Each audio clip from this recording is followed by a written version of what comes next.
আসন্ন ত্রয়োদশ জাতীয় সংসদ নির্বাচনের আগে বিএনপি জামাত ইসলামীর বাইরে নতুন জোট গড়ার তৎপরতা নিয়ে এগোচ্ছে এনসিপি সহ কয়েকটি রাজনৈতিক দল। নতুন রাজনৈতিক জোট গঠনের আলোচনায় গতি পেলেও আপ বাংলাদেশ এবং এনসিপিকে কেন্দ্র করে শরিকদের ভেতর টানাপোড়েন তৈরি হয়েছে। তাই জোটের আত্মপ্রকাশও এখন অনিশ্চিত, নাকি এখনও সম্ভাবনা আছে। নতুন জোটের লক্ষ্য কী আলোচনা করতে চাই আজকের ভোটের ট্রেনের সঙ্গে আছি আমি হাসিব বিল্লাহ। গতকাল বৃহস্পতিবার রাজধানীর শহীদ আবু সাইদ কনভেনশন সেন্টারে গণতান্ত্রিক সংস্কার জোট নামে নতুন একটি জোটের আত্মপ্রকাশ হবার কথা ছিল। এই জোটের সঙ্গী কারা একটু দেখে নিতে চাই। মূলত এই জোটের সঙ্গী কয়েকটি দল, তার মধ্যে একটি হচ্ছে জাতীয় নাগরিক পার্টি এনসিপি, এছাড়া গণ অধিকার পরিষদ, রাষ্ট্র সংস্কার আন্দোলন, এবি পার্টি এবং আপ বাংলাদেশ। সেগুলোর একটু সংক্ষিপ্ত পরিচিতি আমরা একটু দেখে নিতে চাই। জুলাই গণ অভ্যুত্থানে নেতৃত্বদানকারী বৈষম্য বিরোধী ছাত্র আন্দোলন থেকে জাতীয় নাগরিক কমিটির মাধ্যমে প্রতিষ্ঠা হওয়া রাজনৈতিক দল জাতীয় নাগরিক পার্টি বা এনসিপি আত্মপ্রকাশ করে বছরের ২৮ ফেব্রুয়ারি। দলটির নির্বাচনী প্রতীক শাপলা কলি। এছাড়া বাংলাদেশ সাধারণ ছাত্র অধিকার সংরক্ষণ পরিষদের ব্যানারে ২০১৮ সালে কোটা সংস্কার আন্দোলন হয়। সেই আন্দোলনের শীর্ষ নেতারা রাজনৈতিক দল হিসাবে ২০২১ সালে গণ অধিকার পরিষদ নামে আত্মপ্রকাশ করে। দলটির প্রতীক ট্রাক। সাম্য, মানবিক মর্যাদা এবং সামাজিক সুবিচার এই ৩ মূলনীতির ভিত্তিতে কল্যাণ রাষ্ট্র প্রতিষ্ঠার লক্ষ্যে ২০২০ সালে যাত্রা শুরু করে আমার বাংলাদেশ পার্টি বা এবি পার্টি। ২০২৪ সালে নিবন্ধন পাওয়া দলটির প্রতীক ঈগল। সংবিধানের গণতান্ত্রিক রূপান্তরের দাবিতে ২০১২ সাল থেকে রাষ্ট্রচিন্তা নামে কার্যক্রম পরিচালনা করে আসা প্ল্যাটফর্মটি ২০২১ সালে রাষ্ট্র সংস্কার আন্দোলন নামে রাজনৈতিক দলে রূপ নেয়। এছাড়া জুলাই গণ অভ্যুত্থানের পর মধ্যম ডানপন্থী ধারার রাজনৈতিক দল রাজনৈতিক আদর্শ অনুসরণ করে গণ অভ্যুত্থানকে বিপ্লবে রূপান্তর করতে এবছরের ৯ মে আত্মপ্রকাশ করে রাজনৈতিক প্ল্যাটফর্ম ইউনাইটেড পিপল বাংলাদেশ বা আপ বাংলাদেশ।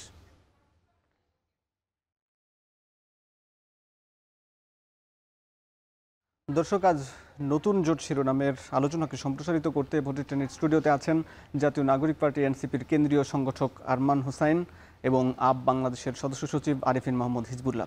আপনাদের দুজনকে স্বাগত জানাচ্ছি।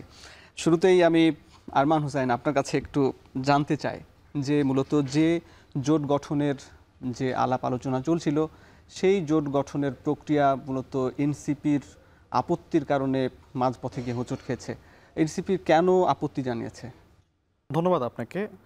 বিষয়টা হচ্ছে কি, আপত্তির জায়গাটা এভাবে বলা যাবে না, বলতে হবে যে হচ্ছে যে শীর্ষ নেতৃত্বের একটি সিদ্ধান্ত ছিল। একটি রাজনৈতিক দলগুলোর মধ্যে যখন একটি জোট গঠনের প্রক্রিয়া হয় তখন রাজনৈতিক তাদের যে উদ্দেশ্য, তাদের এজেন্ডা এবং কমন পয়েন্টে যদি তারা আসতে পারে তারপরেই তো জোটটা হয়।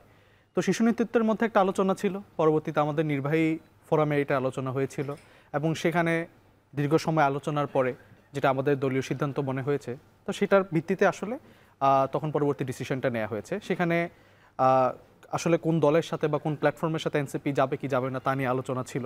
সে আলোচনার পরিপ্রেক্ষিতেই পরে এনসিপি সিদ্ধান্ত নিয়েছে যে এই বিষয়ে তার আরেকটু সময় নিয়েছে এবং দলগুলোর সাথে আলোচনার মাধ্যমে এবং আরও যদি কমন পয়েন্টে আসা যায়, গণ অধিকার পরিষদ সহ এবি পার্টি সহ যদি আরও একটি কমন পয়েন্টে আসা যায় তখন সেটা তারা অফিসিয়ালি এই জোটের আত্মপ্রকাশে তারা সেটা জানাবে। তো এনসিপির আপত্তিটা স্পষ্টভাবে বলা যাবে না। তো এটা তো আসলে আপনার একটা প্রক্রিয়া অনুসরণ করে হতে হয়। শীর্ষ নেতৃত্ব এবং দলের যে নির্বাহী ফোরাম, কেন্দ্রীয় ফোরাম, সেখানে আলোচনার মাধ্যমে এটা ফাইনাল ডিসিশনটা হয়। তো সেটা বাকি ছিল, সেই স্টেজটা পার করার পরেই হচ্ছে আপনার এই জিনিসটা বা যে ডিসিশনটা সেটা অফিসিয়ালি জানা গিয়েছে। জি, আপনি বলছিলেন যে এবি পার্টি গণ অধিকার পরিষদের নাম উল্লেখ করেছেন। এখানে কিন্তু আপ বাংলাদেশও কিন্তু একটি সেই জোটের শরিক হিসাবে তারাও এই জোটের অংশ। কিন্তু আপ বাংলাদেশকে নিয়ে কি এনসিপির কোনো টানাপোড়েন আছে কিনা? টানাপোড়েন বলতে কি, এখন দেখুন এটা রাজনৈতিক দলগুলোর মধ্যে জোট নিয়ে আলোচনা হচ্ছে। আপ বাংলাদেশ কিন্তু আপাত দৃষ্টিতে কোনো রাজনৈতিক দল নয়, তারা রাজনৈতিক প্ল্যাটফর্ম। তো সেই জায়গা থেকে তাদের সাথে রাজনৈতিক যে বোঝাপড়া বা তাদের সাথে রাজনৈতিক যে অ্যাম্বিশনের জায়গাটা সেখানে যদি ম্যাচ করে না করে, সেক্ষেত্রে হয়তো দল থেকে একটা থাকতে পারে যে হয়তো তাদের সাথে আমরা জোটে যাচ্ছি বা যাচ্ছি না, বা তাদেরকে আমরা ইনক্লুড করছি কি করছি না। তো এটা কিন্তু আপনাকে আমি যেটা বললাম পূর্বে, যে রাজনৈতিক দলগুলোর উদ্দেশ্য, তাদের যে এজেন্ডা এবং তাদের যে মূলনীতিগুলো, সেটা যদি একটি কমন পয়েন্টে আসে, একটা কমন স্ট্যান্ড পয়েন্ট তৈরি হয়, তখনই কিন্তু জোটটা গঠিত হয়। সো বাংলাদেশ নিয়ে মানে এক্সপ্রেসলি আপত্তির জায়গা ছিল ব্যাপারটা এমন না, কিন্তু দেখা গেল যে যেহেতু তারা একটা এখনো পর্যন্ত একটি প্ল্যাটফর্ম, রাজনৈতিক প্ল্যাটফর্ম, এবং তাদের রাজনৈতিক বয়ান এবং তাদের রাজনৈতিক কর্মপদ্ধতি এখন আরও পরিষ্কার হওয়ার সুযোগ আছে, সেক্ষেত্রে হয়তো এনসিপি সময় নিতে চাচ্ছে তাদের সিদ্ধান্তের বিষয়ে।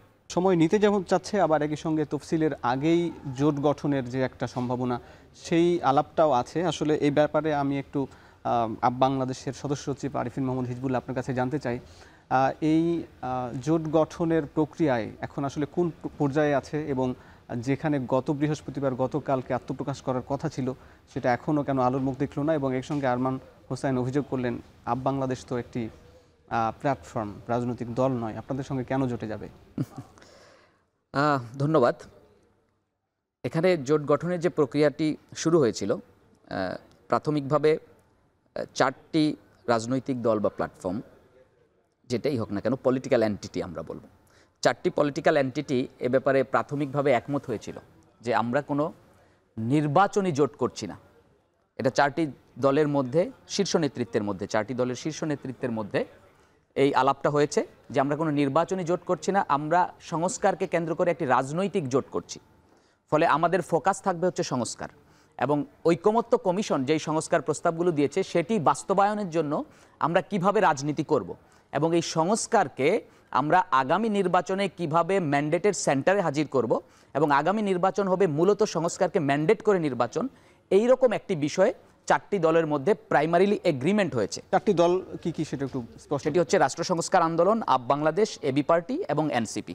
এই 4টি দলের শীর্ষ নেতৃত্বের মধ্যে প্রাইমারিলি একটি এগ্রিমেন্ট হয়েছে, এবং এই শীর্ষ নেতৃবৃন্দ একমত হয়েছেন যে আমরা একটি রাজনৈতিক জোট গঠন করব যাদের মূলে সেন্টার থাকবে হচ্ছে সংস্কার, এবং আমরা এই সংস্কারকে কেন্দ্র করেই আগামী নির্বাচনকে আমরা এইভাবে ম্যানিফেস্ট করব যে আগামী নির্বাচনে যেন সংস্কারই হয় নির্বাচনের প্রধান উপজীব্য বিষয়। আমরা এইভাবে আগামী নির্বাচনকে পোর্ট্রে করতে চেয়েছি, যেটাকে আমরা বলেছিলাম যে আগামী নির্বাচন হবে রাজনৈতিক নির্বাচন, অর্থাৎ আগামী নির্বাচনটা অন্য গতানুগতিক নির্বাচনের মতো রেজিম পরিবর্তনের নির্বাচন হবে না, বরঞ্চ যেই আকাঙ্ক্ষার আলোকে গণ অভ্যুত্থান হয়েছে, যেমন আমরা 90-এ দেখেছি, 90-এর গণ অভ্যুত্থান পরে 91-এর নির্বাচন যেমন হয়েছে, 69-এর গণ অভ্যুত্থানের পরে 70-এর নির্বাচন যেমন হয়েছে, আমরা এরকমভাবে গণ অভ্যুত্থানের পরে 26-এর নির্বাচনকে এই অর্থে এই নির্বাচনকে ট্রান্সলেট করতে চেয়েছি। সব দলেরই কিন্তু এই আকাঙ্ক্ষার জায়গাটা কিন্তু ঠিক আছে, তাহলে আসলে জোট গঠনের জায়গায় এখনো সেটা আলোর মুখ দেখছে না। দেখেন, আমরা যেটা দেখেছি যে এই নির্বাচনকে কেন্দ্র করে এক ধরনের পোলারাইজেশন হয়ে গেছে, মানুষ আবার সেই মার্কা কেন্দ্রিক ইলেকশন বেসড হয়ে গেছে, যে পোলারাইজেশনটা এমন হয়েছে যে আমি দাঁড়িপাল্লা মার্কায় ভোট দিব অথবা ধানের শীষ মার্কায় ভোট দিব, কিন্তু আমরা চেয়েছিলাম যে এই মার্কা কেন্দ্রিক পোলারাইজেশনকে বের হয়ে এসে সংস্কারকে সেন্টার করে একটা কিছু হয় কিনা। এজন্য আমরা বারবার বলেছি একটা তৃতীয় রাজনৈতিক জোট দরকার। সেই তৃতীয় রাজনৈতিক জোট গঠনের উদ্যোগ হিসেবেই কিন্তু এই 4টি পলিটিক্যাল এন্টিটির শীর্ষ নেতৃবৃন্দ একাধিক বৈঠক করেছেন, এবং সর্বশেষ তারা সকলে মিলে সিদ্ধান্ত নিয়েছেন যে ঠিক আছে, আমরা 27 তারিখে এই জোটটার আত্মপ্রকাশ করব। পরবর্তীতে আমরা প্রত্যেকটি দলই তার নিজস্ব ফোরাম আছে, সেই ফোরামগুলোতে আমরা এই প্রস্তাবগুলো পাশ করিয়েই তারপর কিন্তু ফার্দার প্রসিড করেছি। সম্ভবত এনসিপির দিক থেকে এটা কোনো একটি গ্যাপ হয়ে থাকতে পারে যে তার যথাযথ ফোরামগুলোতে সে এটা পাশ না করেই হয়তো ফার্দার প্রসিড করেছে। ফলশ্রুতিতে একেবারে শেষ মুহূর্তে এসে যখন সে আবার একেবারে পেছন থেকে যাত্রা শুরু করেছে, তখন সম্ভবত এটি একটি জটিলতার সৃষ্টি হয়েছে। তিনি যেটি বলছিলেন যে বাংলাদেশকে নিয়ে যেহেতু পেছন থেকে আবার যেহেতু শুরু করেছে, সেখানে যখন দেখা গেছে যে বাংলাদেশ তো কোনো রাজনৈতিক দল নয়, বাংলাদেশ একটি প্ল্যাটফর্ম, তাহলে প্ল্যাটফর্ম বা এই বাংলাদেশকে কেন্দ্র করে কি এটা সংকটটা তৈরি, আপনি কি মনে করছেন কিনা? দেখেন, এটা আমরা অফিসিয়ালি আমরা জানি না যে অ্যাকচুয়ালি এইটাকে কেন্দ্র করে, এবং আরমান উনিও এইরকম কোনো কিছু বললেন না যে আসলে বাংলাদেশকে কেন্দ্র করেই সমস্যাটা হয়েছে। উনি একটা অবজেকশন দিয়েছেন। আমার মনে হয় এইরকম হইলে সেটা আমরা আলাপ আলোচনা করে ঠিক করতে পারতাম, বা এখনও মনে হয় সেই সুযোগ আছে বলে আমাদের মনে হচ্ছে। তার কারণ হচ্ছে যে এখনো পর্যন্ত অফিসিয়ালি এরকম কোনো জোট হবে না সেটা তো বলা হয় নাই। আর আমাদের দিক থেকে আমরা মনে করি যে তৃতীয় রাজনৈতিক জোট গঠনটা দরকার। এখন এই জোট গঠনের জন্য বাংলাদেশকে রাখতে হবে বা রাখতে হবে না, এই আলাপের ভিতর আমরা ঢুকতে চাই না। আমরা চাই এই জোটটা যে কোনো মূল্যেই হোক, উইথ অর উইদাউট বাংলাদেশ। তার আমি ফেসবুকে দেখতেছিলাম একজন মজা করে পোস্ট দিয়েছে যে বাংলাদেশ হচ্ছে আমাদের সেই বন্ধু যে ট্যুরে না গেলে ট্যুর প্ল্যান ক্যান্সেল হয়ে যায়। তো আমরা সেই বন্ধু হইতে চাই না, বরঞ্চ আমরা চাই আমরা যেই জোটটা, এই জোটটার প্রতি আমরা আশাবাদী। আমাদেরকে বাদ দিয়ে যদি এই জোটটা হওয়া পসিবল হয়, আমরা বলবো প্রয়োজনে এই জোট হয়ে যাক। আমরা সেই বন্ধু হইতে চাই যে ট্যুরের মানে টাকা ধার দিয়ে বলবে যে ভাই তাও তোমরা ট্যুরটা করো। জি, আপনাকে ধন্যবাদ। আরমান হোসাইন, যে জোট গড়ার স্বপ্ন বা আকাঙ্ক্ষার কথা আরিফিন হিজবুল্লাহ বললেন। আমরা দেখেছি যে এবি পার্টি, এনসিপি, রাষ্ট্র সংস্কার আন্দোলন, আপ বাংলাদেশ সব দলেরই কিন্তু এইরকম একটা আকাঙ্ক্ষা আছে যে রাষ্ট্রের আমূল সংস্কার হোক, এবং ঐকমত্য কমিশনে আপনিও অংশগ্রহণ করেছেন। কিন্তু আমরা দেখছি যে যখনই নির্বাচন ঘনিয়ে আসছে তখন এনসিপির ভেতর থেকে আলাপ আলোচনা এক এক সময় এক এক রকম আওয়াজ উঠে, যেখানে এনসিপি কখনো বিএনপির দিকে জোট করার আলাপ উঠে, কখনো জামাতের সঙ্গে, কখনো আবার জামাত বিএনপির বাইরে নতুন করে জোট গঠনের এই আলাপটা উঠে। আসলে এনসিপি কোন স্বার্থে এই রাজনৈতিক দলগুলোর সঙ্গে জোটের দিকে যায়, কি সুবিধা আসলে কে গুরুত্ব দিচ্ছে এনসিপি? ধন্যবাদ। আপনি একটা জিনিস দেখেন, আমাদের যে জোটের আলোচনা হচ্ছে তৈরি করার, নতুন জোটের আলোচনা হচ্ছে, এটা আসলে তৃতীয় রাজনৈতিক শক্তি তৈরি করার জন্য দেশে। আপনি জানেন বিএনপি, জামাত এখন বর্তমানে তারা সক্রিয়ভাবে রাজনীতি করছে এবং সাংগঠনিকভাবে তাদের স্ট্রাকচার বেশ ভালো বলা যায় সোফার। তো সেই জায়গায় এনসিপি একটি তৃতীয় শক্তি তৈরি করতে চায়, যারা হচ্ছে নতুন রাজনৈতিক বন্দোবস্ত তৈরি করবে, যারা কল্যাণকামী এবং সংস্কার ভিত্তিক যে রাজনীতি, সে রাজনীতিটি নিয়েই তারা সামনে এগিয়ে যাবে। তো সেই জায়গা থেকে এখন দেখেন মিডিয়াতে যে কথাটা হয়, এক সপ্তাহ আমরা দেখি বিএনপির সাথে এনসিপি, আরেক সপ্তাহে তারা বলে যে জামাতের সাথে এনসিপি মানে জোট করছে। কিন্তু এখনো পর্যন্ত স্পষ্টভাবে বলতে পারি, এনসিপি এখনো পর্যন্ত বিএনপি কিংবা জামাত কারোর সাথে জোট করার সিদ্ধান্ত নেয়নি, বা এরকম কোনো আলোচনা, এগ্রিমেন্ট কোনো কিছুই হয়নি। এটা একটা স্পেকুলেশন। এখনো পর্যন্ত যেটা হচ্ছে, এনসিপি কার সাথে জোট করবে, এনসিপি কোন দলের সাথে গিয়ে নির্বাচন করবে, এটা একটা স্পেকুলেশন চলছে। এনসিপি যদি এরকম জোটবদ্ধ হয়ে নির্বাচনের চিন্তাভাবনা করতো বিএনপি বা জামাতের সাথে, তাহলে কিন্তু একটি আলাদাভাবে তৃতীয় শক্তি তৈরি করার জন্য বা তৃতীয় রাজনৈতিক ফ্রন্ট তৈরি করার কাজটা কিন্তু এনসিপি করতো না বা নেতৃত্ব দিত না। এমন তো বলা যায় যে বিএনপি বা জামাতের কাছে যে আকাঙ্ক্ষা বা যে প্রত্যাশা এনসিপি করছে সেটা পাচ্ছে না বলে তখন আবার নিজের মতন করে আরেকটা তৃতীয় জোট করছে। না, এখানে প্রত্যাশা প্রাপ্তির কিছু নাই। আপনার দেখেন বিএনপি আলাদা একটি রাজনৈতিক দল, জামাত আলাদা একটি রাজনৈতিক দল, এবং আমরা নতুনভাবে জুলাই গণঅভ্যুত্থানের স্পিরিটকে ধারণ করে তৈরি হওয়া রাজনৈতিক দল, যেখানে আমরা নিজেরা যে সংস্কার ভিত্তিক এবং নতুন রাজনৈতিক যে বন্দোবস্ত সেটা প্রতিষ্ঠার জন্য রাজনীতি করছি। এখন আপনি দেখেন বিএনপি কিংবা জামাত, এর মধ্যে কিন্তু এখনো পর্যন্ত আমরা যে নতুন রাজনৈতিক ধারার কথা বলছি, হিজবুল্লাহ ভাই যেটা বললেন যে আমরা এই যে মার্কা ভিত্তিক রাজনীতির বাইরে গিয়ে আমরা জনগণের জন্য, রাষ্ট্রের জন্য, সংস্কারের জন্য রাজনীতিটা করতে চাই, সেটা কিন্তু আমরা দেখতে পাইনি। সো সেই জায়গা থেকে আসলে এখনো পর্যন্ত এটা বলার কোনো সুযোগই নাই যে কোনো সুবিধা, প্রত্যাশা এটা নিয়ে এনসিপি তাদের সাথে কথা বলেছে। এখনো পর্যন্ত এরকম কোনো আলোচনা, এগ্রিমেন্ট হয়নি। এবং এনসিপির যেটা জায়গা থেকে এটাই চেষ্টা থাকবে যে স্বতন্ত্রভাবে, এবং অন্যান্য যে দলগুলো আছে যারা নতুন রাজনীতি প্রতিষ্ঠা করতে চায়, যারা সংস্কার ভিত্তিক রাজনীতি করতে চায়, যারা বাংলাদেশের মানুষজনকে নতুন রাজনীতি উপহার দিতে চায়, তাদেরকে নিয়ে একটি রাজনৈতিক বলয় তৈরি করা। এবং বাংলাদেশে এই যে জোট ভিত্তিক বা এই পরিবার ভিত্তিক বা ধর্মীয় যে রাজনীতির একটা যে আবহমান চেষ্টা করছেন কিছু রাজনৈতিক দল, সেটার বাইরে গিয়ে মানুষের জন্য রাজনীতিটা করা, সেটা এনসিপির চেষ্টা চলছে। এনসিপি চেষ্টা করছে, কিন্তু তবুও কিন্তু আসন সমঝোতার এই আলাপটা কিন্তু রয়েছে, এবং সেটা কিন্তু নিজেদের মধ্যে অনেক বৈঠকে হয়তো আপনাদের আলাপ আলোচনা হয়, বিভিন্ন গণমাধ্যমে সেগুলো প্রচারিত হয়। আমরা এই নিয়ে আলাপ করব, তার আগে নিচ্ছে একটা বিরতি। দর্শক, ভোটের ট্রেন নিচ্ছে বিরতি, ফিরছি একটু পরে। RICL TMX, যুগের পর যুগ স্থাপনা থাকে মজবুত। VRM প্রযুক্তির RICL TMX। বিরতির পর স্বাগত। দর্শক দেখছেন ভোটের ট্রেন। দর্শক, ভোটের ট্রেনে আলোচনায় আজ স্টুডিওতে আছেন জাতীয় নাগরিক পার্টির কেন্দ্রীয় সংগঠক আরমান হোসেন এবং আপ বাংলাদেশের সদস্য সচিব আরিফিন মোহাম্মদ হিজবুল্লাহ। বিরতির পর আপনাদের আবার স্বাগত। হিজবুল্লাহ ভাই, আপনার কাছে জানতে চাই যে এই যে জোটের যে আলাপ, আসলে এইটা কি ভোটের মাঠে কোনো প্রভাব পড়বে কিনা? আমরা মনে করি যে আসলে গণ অভ্যুত্থানের দিকে যদি আমরা তাকাই, গণ অভ্যুত্থানে যে আকাঙ্ক্ষাটা তৈরি হয়েছিল, আপনি দেখবেন যে 5ই আগস্টের ঠিক পরপর বাংলাদেশের মানুষ একটি তৃতীয় রাজনৈতিক শক্তির উত্থান মানে অত্যন্তভাবে কামনা করেছে। দুর্ভাগ্যজনকভাবে যখন আমাদের নানান ব্যর্থতার কারণে এবং আমাদের সবারই নানান ভুলভ্রান্তির কারণে এই উত্থানটা আসলে সম্ভব হয় নাই, যে কারণেই কিন্তু আবার ওই পুরাতন পলিটিক্যাল পার্টিগুলোর কাছে মানুষ ফিরে গেছে। আপনি যদি এখনও দেখেন যে যতগুলো জরিপই হচ্ছে, সেখানে আনডিসাইডেড ভোটার এখনও 50%-এর বেশি আছে। অর্থাৎ এই আনডিসাইডেড ভোটাররা, আকাঙ্ক্ষা ছিল তাদের যে তরুণরা একটি নতুন নেতৃত্ব দিবে এবং তারা হয়তো আমাদের পুরানা এস্টাবলিশমেন্ট পার্টিগুলোর মতো হবে না, তারা মানুষের আকাঙ্ক্ষাকে ধরে একেবারে মৌলিক যে পরিবর্তনগুলো দরকার, যেগুলোর জন্য মানুষ মানে রাস্তায় নেমে এসেছে, সেগুলোকে ম্যান্ডেট নিয়ে পলিটিক্স করবে। কিন্তু দুর্ভাগ্যজনকভাবে এগুলো আমরা করতে পারি নাই। এটা আমাদের ব্যর্থতা গত 1 বছরের, এবং সেটা পারি নাই বলেই আমার মনে হচ্ছে যে এই জায়গাটা তৈরি হয়েছে। কিন্তু আমরা যদি সকলে মিলে আবার একটা উদ্যোগ নিতে পারি এবং প্রয়োজনে আমরা একটা জনগণের কাছে পাবলিক অ্যাপোলজি চাইতে পারি যে আমাদের যে ব্যর্থতাটা ছিল, আমরা সকলে আসলে যে আকাঙ্ক্ষা ছিল সেই আকাঙ্ক্ষা পূরণ করতে পারি নাই, আসেন আমরা আবার নতুন করে আবার এই জায়গাটা আবার সেই 5ই আগস্টটাকে রিক্রিয়েট করতে চাই, সেই জায়গায় ফিরে আসতে চাই। এই অ্যাপিলটা যদি আমরা তৈরি করতে পারি, আমার ধারণা মানুষ আবার আমাদেরকে গ্রহণ করবে এবং একটা নতুন সমীকরণ তৈরি করা সম্ভব। আপনি আকাঙ্ক্ষা পূরণ না করার কথা বলছেন। আসলে যখন আপনারা জাতীয় নাগরিক পার্টির আপনারাও দায়িত্বে ছিলেন, যখন জাতীয় নাগরিক কমিটির এবং জাতীয় নাগরিক পার্টি যখন গঠন হয় তখন আপনারা বেরিয়ে আসলেন এবং তখন যেটি আপনাদের নেতাদের মধ্য থেকে বলা হচ্ছিল যে এই জাতীয় নাগরিক পার্টি অন্য কারো দ্বারা নিয়ন্ত্রিত হচ্ছে অথবা জুলাইয়ের আকাঙ্ক্ষা সেভাবে পূরণ করতে ব্যর্থ হচ্ছে, সেই জায়গা থেকে কিন্তু বেরিয়ে আসা। তাহলে আমার প্রশ্ন হচ্ছে যে আবার কেন আবার তাদের সঙ্গে যুক্ত হয়ে আবার এই নতুন আকাঙ্ক্ষার একটা যাত্রা করার স্বপ্ন দেখছেন?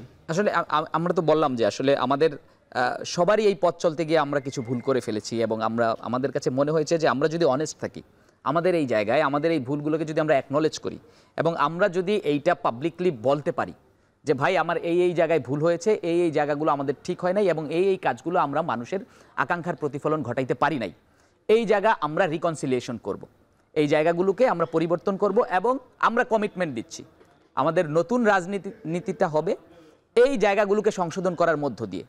আমরা এই জায়গাটা চাচ্ছি। আপনার কি মনে হয় এনসিপি সেই সংশোধন করার জন্য প্রস্তুত? সেটা এনসিপি বলতে পারবে, কিন্তু আমাদের দিক থেকে আপিল হচ্ছে শুধু এনসিপি না, আমরাও আমাদেরকে সংশোধন করতে চাই এবং আমরা বলতে চাই যে এই অ্যাপিলটা এনসিপির পজিটিভলি নেওয়া উচিত। আমাদের দিক থেকেই আছে যে আমরাও এই আলাপ আলোচনাগুলো চালিয়ে যেতে চাই, আমরা সবার সাথে আলাপ আলোচনাগুলো চালিয়ে যেতে চাই এবং আমরা একটা পজিটিভ রাজনীতির বার্তা দিতে চাই যাতে জনগণ এই সিদ্ধান্তটা নিতে পারে। জি, আপনাকে ধন্যবাদ। আরমান হোসেন, আপনার কাছে একটু জানতে চাই যে এনসিপির কাছে জনগণের যে প্রত্যাশা ছিল, যে আকাঙ্ক্ষা ছিল, অনেক ক্ষেত্রে শোনা যায় যে এই এনসিপির সেই জনগণের আকাঙ্ক্ষা আর সেই জায়গায় লক্ষ্যচ্যুত হয়েছে, যার কারণে এবার একই সঙ্গে এও শোনা যায় যে সেখানে ছাত্র উপদেষ্টাদের প্রভাবের কারণে অনেক কিছু উদ্যোগ নিতে গিয়েও সেখানে ব্যর্থ হচ্ছে, যেখানে নতুন করে যে আলাপটা আসছে যে নতুন জোট, সেই জোট গঠনের ক্ষেত্রেও ছাত্র উপদেষ্টাদের হস্তক্ষেপ আছে। আপনি কি এই অভিযোগের ব্যাপারে কি বলবেন? ধন্যবাদ। আচ্ছা, আপনার প্রশ্নটাকে আমি 3 ভাগে উত্তর দেই। প্রথম ভাগে যেটা বললেন যে জনগণের প্রত্যাশা এনসিপি পূরণ করতে পারেনি বা যতটুকু পূরণ করতে পারতো তা হয়তো তারা সেটা অ্যাচিভ করতে পারেনি, এটা আমি সম্পূর্ণভাবে এইটার সাথে দ্বিমত আপনার এই প্রপোজিশনের সাথে। কারণ দেখেন, এনসিপি গঠিত হয়েছে মাত্র 10 থেকে 11 মাস। একটি 11 মাস বয়সী রাজনৈতিক দল হিসেবে এনসিপি যেটা অ্যাচিভ করার কথা বা যেটা অ্যাচিভ করতে পারতো, এনসিপি কিন্তু তার পুরোটাই করেছে। কিভাবে করলো? প্রথমত আসেন যে এনসিপি একটা নতুন ফাইন্যান্সিয়াল পলিটিক্যাল মডেল নিয়ে আসছে। আমরা যেটা দেখেছি রাজনৈতিক যে ফাইন্যান্সিয়াল মডেল, এনসিপি সেখানে কিন্তু আপনার পাবলিক ফান্ডিংয়ের মাধ্যমে পলিটিক্সের জন্য পলিটিক্স করার যে ধারা বা যে সিস্টেম, সেটা কিন্তু এনসিপি ইন্ট্রোডিউস করেছে এবং কিন্তু পাবলিক ফান্ডিংয়ের মাধ্যমে এনসিপি কিন্তু তাদের পলিটিক্সটা এগিয়ে নিয়ে যাচ্ছে। সেকেন্ড যেটা বিষয় হচ্ছে এনসিপির অর্থ কিভাবে আসে সেটি কিন্তু যে মানে প্রকাশ করার কথা, সেটা কিন্তু সেভাবে প্রকাশ করা হচ্ছে। এনসিপি এটা অচিরেই প্রকাশ করবে। আপনার নির্বাচনের আগে যখন এনসিপি তার প্রার্থীদের মনোনয়নের বিষয়টা যখন ক্লিয়ার করবে, এরপর এনসিপি তাদের এই যে ফাইন্যান্সিয়াল মডেল, এক্সপেন্ডিচার, আয় এবং ব্যয়, সেটা পুরোটাই জাতির সামনে তুলে নিয়ে আসবে। রাজনৈতিক দলই কিন্তু সেভাবে প্রকাশ করে, কিন্তু জনগণের কিন্তু আকাঙ্ক্ষা ছিল এনসিপির কাছে একটু বেশি। সেই জায়গায় এনসিপিকে আসলে আমরা যখন আমাদের এই যে আয় ব্যয়ের বিষয়টা বা আমাদের ফাইন্যান্সের বিষয়টা যখন আমরা জনগণের কাছে নিয়ে যাব, তখন আসলে যেটা জনগণকে স্যাটিসফাই করবে, জনগণের যে কোয়েরি সেটাকে যেন স্যাটিসফাই করে, আমরা সেভাবেই কিন্তু এটা অ্যান্সার করব। সো এটা আমরা অচিরেই আমাদের এই ফাইন্যান্সিয়াল মডেলটা আমরা প্রেজেন্ট করব। দ্বিতীয়ত যে বিষয়ে কথা বলছিলাম সেটা হচ্ছে যে সংস্কারের বিষয়। আপনি ঐকমত্য কমিশনে দেখবেন এনসিপির শুরু থেকে এই সংস্কারের বিষয় সবচেয়ে বোল্ড পজিশন ছিল এবং শুরু থেকে নিজেদের রাজনৈতিক লাভ লসের বাইরে জনগণের জন্য এবং জুলাই গণঅভ্যুত্থানকে ধারণ করে প্রতিটা প্রস্তাবে এনসিপি তাদের অবস্থান ব্যক্ত করেছে এবং এর পাশাপাশি কিছু সংস্কার প্রস্তাবে এনসিপি নতুন করে কিছু প্রস্তাব নিয়ে এসেছে যেন রাজনৈতিক দলগুলো একমত হতে পারে। এনসিপি তার জায়গা থেকে যে লিডারশিপ দরকার ছিল ঐকমত্য কমিশনে, সেটা এনসিপি রেখেছে। তৃতীয়ত যেটা হয়েছে, এনসিপি কিন্তু প্রবাসী ভোটারদের জন্য এনসিপি খুব গুরুত্বপূর্ণভাবে কাজ করে গেছে। আপনারা জানেন যে এখন বর্তমানে আমাদের নতুনভাবে প্রবাসী ভোটাররা কিন্তু বাংলাদেশের বাইরে থেকেও ভোট দিতে পারবেন এবং তার জন্য কিন্তু এনসিপির ডায়াসপোরা টিম, এনসিপির ইলেকশন টিম, তারা কিন্তু অনবরত কাজ করে গেছেন। এছাড়া দেখা গেল যে হচ্ছে রাজনৈতিক যে সংস্কৃতি বদল করার যে আমরা কথা বলেছি, সেখানে এনসিপির যে কমিটিগুলো হয়েছে তাদের যে রাজনৈতিক কার্যক্রম, উঠান বৈঠক থেকে শুরু করে বিভিন্ন রাজনৈতিক জনকল্যাণকামী যে রাজনীতি, তারা কিন্তু সেটা নিয়ে মানুষের কাছে পৌঁছাচ্ছেন। তো একটি 11 মাস রাজনৈতিক দল হিসেবে ন্যাশনাল পলিটিক্সে এবং লোকাল পলিটিক্সে যে চেঞ্জ নিয়ে আসা, লিডারশিপের পরিবর্তন নিয়ে আসা এবং একটা ইম্প্যাক্ট তৈরি করা, এই প্রত্যেকটা ক্রাইটেরিয়া এনসিপি কিন্তু বেশ ভালো করেছে। এবং যত সময় যাবে এনসিপি তার নতুন রাজনীতি, তার রাজনৈতিক যে কালচার এবং ব্যাকরণ, সেটা পরিবর্তনের মাধ্যমে মানুষের জন্য রাজনীতি করবে। আর জি প্লিজ, যেখানে অভিযোগ যেটি আছে যে ছাত্র উপদেষ্টাদের দ্বারা প্রভাবিত বা নিয়ন্ত্রিত, সেখানে এনসিপির যে নির্বাহী কমিটির সিদ্ধান্ত আসলে সেখানে কতটা ব্যালেন্স হয়? আমি বলি আপনাকে, আপনার এই যে নিউজটা আসলো এমন একটা পত্রিকা থেকে আসছে যেটাকে আমরা আমার দেশ না বলি, আমরা বলি এটা জামাতের দেশ। কারণ একটা রাজনৈতিক দলের ম্যান্ডেট বাস্তবায়ন করার জন্য এত নগ্নভাবে এই পত্রিকাটি কাজ করে। তো এই পত্রিকা আসলে কি বললো না বলে সেটা আমরা খুব একটা, মানে এটা নিয়ে আমরা কনসার্ন না। আমি শুধু আপনাকে একটা প্রশ্নের উত্তর দেই, যেটা হচ্ছে ছাত্র উপদেষ্টারা যদি এনসিপির সাথে এতই প্রভাব থাকতো বা এনসিপির সাথে যদি এতটাই যুক্ত থাকতো, তাহলে আমরা ক্লিয়ারলি বলতে পারতাম যে এনসিপিতে এই ছাত্র উপদেষ্টা এই আসন থেকে নির্বাচন করবে, বা আসিফ মাহমুদ এই আসন থেকে নির্বাচন করবেন, মাহফুজ আলম ওই আসন থেকে এনসিপির হয়ে নির্বাচন করবেন। এখনো পর্যন্ত এই প্রশ্নের উত্তরই পাওয়া গেল না যে কোন ছাত্র উপদেষ্টা কোন দল থেকে নির্বাচন করবেন, সেখানে এনসিপির তারা প্রভাব বিস্তার করবেন, এই ধারণাটা অমূলক। কারণ আপনি দেখেন আসিফ মাহমুদের বিষয়ে কথা আসছে, উপদেষ্টা আসিফ মাহমুদের ব্যাপারে, তিনি গণ অধিকারও যোগ দিতে পারেন, বিএনপি থেকেও যোগ দিতে পারেন। আবার উপদেষ্টা জনাব মাহফুজ আলমের ব্যাপারে কথা হচ্ছে, উনি হয়তো বিএনপির সাথে যোগ দিয়ে রাজনীতি করতে পারেন। যেখানে এই প্রশ্নগুলোর অ্যান্সার পাওয়া যাচ্ছে না বা এই প্রশ্নগুলোর ধোঁয়াশা কাজ করছে, সেখানে এনসিপির একটি রাজনৈতিক দলের নির্বাহী ফোরামে তাদের লোকজন অথবা তারা ইন্টারফেয়ার করবেন, আবার তার জন্য এনসিপির রাজনীতির সিদ্ধান্ত বদলে যাবে, এটা খুবই একটি অমূলক ধারণা। আপনাকে ধন্যবাদ।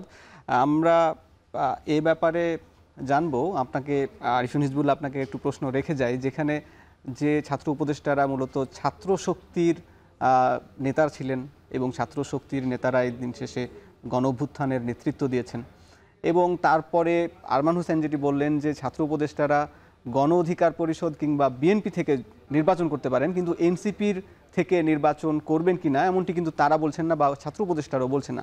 এ বিষয়ে আপনার মতামত জানবো একটা বিরতির পর। দর্শক, ভোট রিটার্ন নিচ্ছে একটা বিরতি, ফিরছি একটু পরেই। বিরতির পর স্বাগত। দর্শক দেখছেন ভোটের ট্রেন।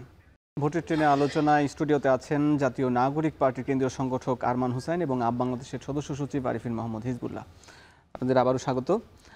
আরিফিন ভাই, আপনাকে একটা প্রশ্ন রেখে গেছিলাম যে জাতীয় নাগরিক পার্টির নিয়ন্ত্রণে কোনো ছাত্র উপদেষ্টাদের ভূমিকা আপনি দেখেন কিনা, এবং নির্বাচনের যে আলাপটা পাওয়া যাচ্ছে সেখানে দেখা যাচ্ছে যে এনসিপিতে না গিয়ে তারা গণ অধিকার কিংবা বিএনপির কথা বলছে, কেন? ধন্যবাদ। দেখেন, না কোনো ছাত্র উপদেষ্টা যে মানে গণ অধিকার কিংবা বিএনপিতে যাওয়ার কথা বলছে, এ থেকেই বোঝা যায় যে নাগরিক পার্টির নিয়ন্ত্রণ নিয়ে তাদের মধ্যে একটা টানাপোড়েন আছে, এবং সেই টানাপোড়েনের ফলাফলই হচ্ছে এটা। কারণ হচ্ছে যে জায়গায় দাঁড়িয়ে তারা গণ অভ্যুত্থানের নেতৃত্ব দিয়েছেন, সেখানে তাদেরই কলিগ বা বন্ধুরা হচ্ছে নাগরিক পার্টিতে আছেন, এবং নাগরিক পার্টির গঠন প্রক্রিয়ার সময় এমনকি নাগরিক কমিটিতেও তাদের তো ইনপুট ছিল। ব্যাপারটা অফিসিয়ালি ছিল না, কিন্তু আনঅফিসিয়ালি এটাকে অস্বীকার করতে পারবে না যে হেয়ার রোডের কোনো ইনভলভমেন্ট ছিল না নাগরিক কমিটি কিংবা নাগরিক পার্টির গঠন প্রক্রিয়ার সাথে। ফলে এখনও পর্যন্ত ওতপ্রোতভাবে এই উপদেষ্টারা পার্টির সাথে ইনভলভড, কিন্তু অফিসিয়ালি সেটা ইনভলভ না। অফিসিয়ালি এটা আমরা কেউ বলতে পারবো না, কিন্তু আনঅফিসিয়ালি এইটা হচ্ছে একটা ওপেন সিক্রেট, সকলেই জানে। কিন্তু তারপরেও তারা যখন এই স্টেটমেন্ট দিচ্ছেন যে ভাই আমার বানানো দলেই আমি থাকবো না, তার মানে হচ্ছে এইখানে একটা পাওয়ার স্ট্রাগল আছে উইদিন পার্টি। সেই পাওয়ার স্ট্রাগলের জন্য কেউ হয়তো কোনো কিছু বিট করছেন, সেই বিটের জন্য একজন এক একটা চাল দিচ্ছেন, দিন শেষে হয়তো এইখানেই যাবেন, কিন্তু একটা পাওয়ার স্ট্রাগলের মধ্য দিয়ে, নেগোসিয়েশনের মধ্য দিয়ে এক জায়গায় এসে যাবেন। এটাই হচ্ছে জোট গঠনের ব্যাপারে তাদের কি কোনো ভূমিকা আছে কিনা? জোট গঠনের ব্যাপারে তাদের মধ্য থেকে অস্বস্তি আছে বলে পত্রপত্রিকায় তো আমরা দেখছি, এবং ধরেন পার্টির ভিতরেও বিভিন্ন সময় মনে হচ্ছে যে একটা অস্বস্তি আছেই। কারণ একটা পপুলার পারসেপশন অলরেডি তৈরি হয়ে আছে যে এই ছাত্র উপদেষ্টারা হয়তো বিএনপিতে যেতে চান, অথবা নাগরিক পার্টিকে বিএনপির সাথে জোট করানোর দিকে তাদের আগ্রহ আছে। যেই পার্সপেক্টিভ থেকে তারা আবার বলছেন যে তারা হয়তো এনসিপিতে যোগ দিবেন না, এটা হয়তো এক ধরনের হুমকি যে তোমরা যদি বিএনপির সাথে জোট না করো তাইলে কিন্তু আমরা যোগ দিব না। তো আমি এই জায়গা থেকে এই ঘটনাটা দেখি আমি মনে করি যে তাদের একটা অবশ্যই প্রভাব অবশ্যই থাকার কথা। জি, আপনাকে ধন্যবাদ। আমি আরমান হোসেন, আপনার কাছে যে অভিযোগটা করলেন আরিফিন হিজবুল্লাহ, আপনি কি বলবেন ছোট করে একটু জানতে চাই। আমার পূর্বের প্রশ্নে আমি উত্তর দিয়ে রেখেছি যে দেখেন আপনার এখানে একটি রাজনৈতিক দলের কেন্দ্রীয় নেতাদের নির্বাহী কমিটির মিটিংয়ে যেটা পত্রিকায় যেভাবে আসলো যে হচ্ছে এই মাহফুজ কোরাম, আসিফ কোরাম এরকম আলাদা আলাদা হয়ে আপনার এখানে বিরোধিতা করেছে। এখন এখানে তো সবাই কেন্দ্রীয় নেতা। এখন এই কোরামটা হয় কখন? কোরামটা হয় আপনি হচ্ছে লোকাল পলিটিক্সে অথবা আপনার ওই যে মিডিয়াম লেভেলের পলিটিক্সে আপনি কর্মীদেরকে নিয়ে আপনি একটা আলাদা বলয় তৈরি করেন। এখানে তো এই বলয় তৈরি হওয়ার কোনো সুযোগ নাই। আর দ্বিতীয় কথা যেটা আপনি বললাম যে এইখানে পত্রিকায় যখন নিউজটা হচ্ছে অথবা তারা যখন নিজেরা ইন ক্যামেরা প্রেজেন্সে তারা যখন বলছেন যে হচ্ছে আমরা এখানে ডিসিশন নেইনি, বিএনপিতেও যেতে পারি, অন্য কোনো দলেও যেতে পারি, সেটা তারা সিরিয়াসলি মিন করছেন দেখেই বলছেন। এবং একটি সরকারের উপদেষ্টার পদে থেকে একটি রাজনৈতিক দলের ডিসিশন মেকিংয়ে তারা থাকবেন, এটা আমাদের রাজনৈতিক দলের স্বাতন্ত্রিক যে পজিশন সেটার সাথে কখনোই যায় না। আরেকটা বিষয় যেটা আপনি দেখেন যে হচ্ছে আমরাও যেটা নিজেরা চিন্তা করি বা আমাদের যেটা পজিশন, যে অ্যাজ লং অ্যাজ তারা সরকারের পদে আছেন এবং তারা সেখান থেকে পদত্যাগ করে যে এখানে যদি কোনো রাজনৈতিক দলে যোগদান না করছেন, সেখানে তাদের সাথে আমাদের দলীয় ডিসিশন নিয়ে কোনো প্রভাব অথবা ইনভলভমেন্ট রাখাতে এনসিপিও এটা চায় না কখনো। ওই জায়গাটাকে ছোট করে সবশেষ একটু জানতে চাই যে নির্বাচনের আগে রাজনৈতিক নেতাদের বক্তব্য বিভিন্ন উত্তাপ ছড়াচ্ছে, আবার পেশি শক্তির ব্যবহারও দেখা যাচ্ছে। নির্বাচনকে সামনে রেখে আবার কোনো সংকট তৈরি হতে পারে কিনা, সরকার কি নিয়ন্ত্রণে রাখতে পারবে বলে মনে হয়?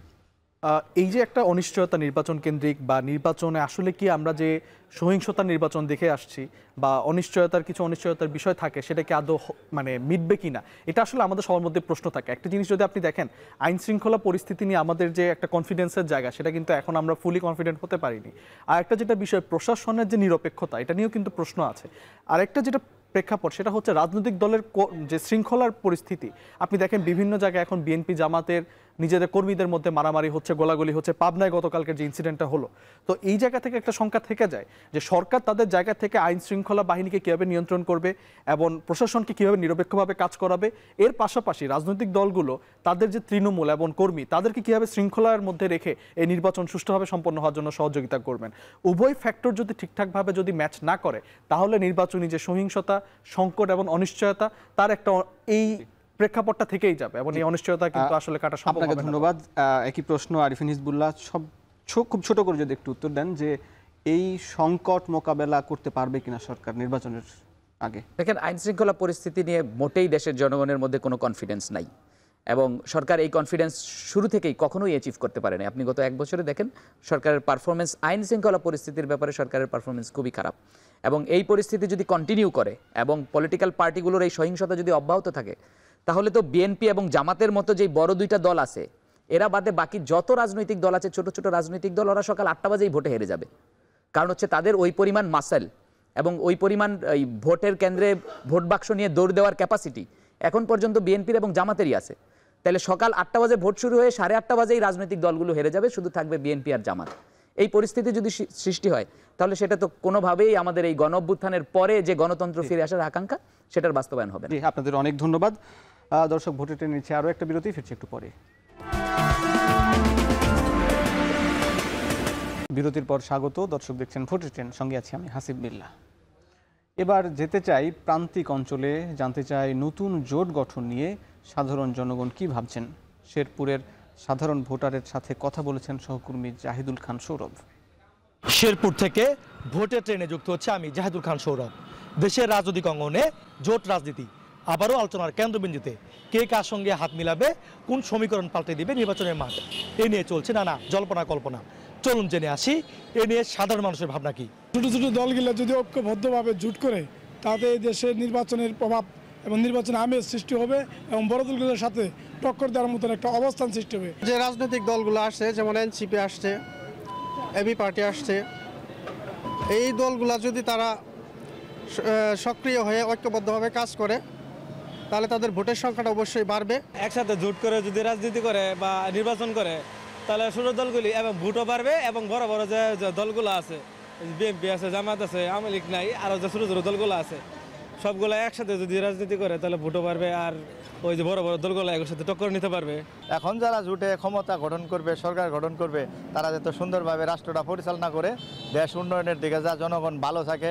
ইয়ং পোলাপান যারা আসলে ছাত্ররা, এরা যদি জোট হয় তাহলে দেশের জন্য ভালো হবে, রাজনীতি সুন্দর হবে। ছোট যে দলগুলো আছে, এনসিপি, গণ অধিকার পরিষদ, তারা যদি নিজেদের মধ্যে জোট গঠন করে তাহলে ভোটের মাঠে তারা ভোটের মাঠে টিকতে পারবে। রাজনীতিতে জোট সমীকরণ কোন দিকে করাবে তা এখনো স্পষ্ট নয়, তবে আগামী জাতীয় নির্বাচনে জোটের এই পালাবদল যে একটি বড় প্রভাব ফেলবে তা বলাই যায়। দর্শক, আমরা জানলাম এই জোট গঠন নিয়ে রাজনৈতিক দলগুলোর মতামত, জানলাম জনগণের মতামত। এরপর এই কথা স্পষ্ট করে বলাই যায় যে বিএনপি এবং জামাতের বাইরে যদি কোনো একটি রাজনৈতিক দল বা কোনো একটি রাজনৈতিক জোট গঠন হয়, যারা মূলত সংস্কারের আকাঙ্ক্ষা নিয়ে, জনগণের যে আকাঙ্ক্ষা ছিল রাষ্ট্র সংস্কার, নতুন রাজনৈতিক বন্দোবস্ত এবং এই জুলাই গণঅভ্যুত্থানের যে আকাঙ্ক্ষা, সেটি বাস্তবায়নের একটি নতুন পথে অগ্রগতি হতে পারে বলে আশা করা যায়। দর্শক, এই ছিল মূলত আজকের নতুন জোট নিয়ে আলাপ আলোচনা। শেষ করছি আজকের ভোটের ট্রেন। দেখা হবে আগামী পর্বে। শুভকামনা।